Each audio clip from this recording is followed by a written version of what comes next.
Ate abantu abasinga obungi tebakimanyi, abantu abasinga obungi kikwewuunyisa kati abalala baliyo balinze ennyama z'abatake tebasobola kusala. Naye kyandibadde kirungi nnyo omuntu yennyini okwesalira ate bw'aba ng'asaze n'asobola okugabana ne banne.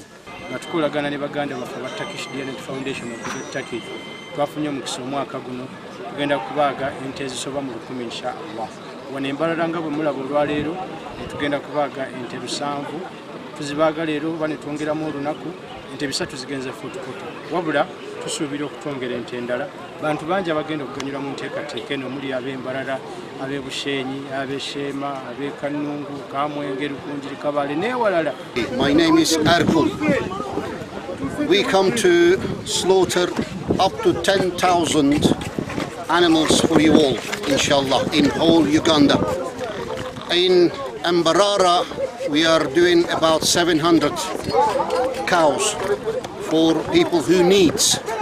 Inshallah, this will go to everybody who needs this meat. Omugandi abasalamu emboho mu Rushema bahebwa omuceeri buto hamwe n'ebindi bikoreso okubahwera okujaguza ekiro kyabo ekya AL-ADHA.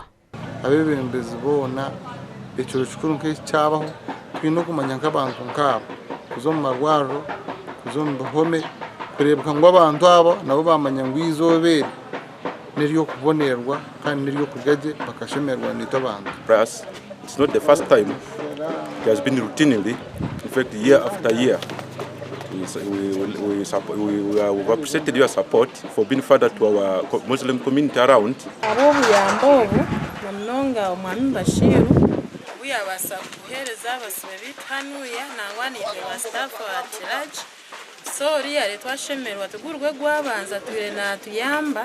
Abari ku ekihome kya Sheema Prisons Nyakashambya basima omukwezi obu kandi bahiga abebembezi ba Sheema n'emizigiti okukopa eki. Our colleague Bashir for the support he has always given us, and we request also others because always since we came here we are only seeing Bashir.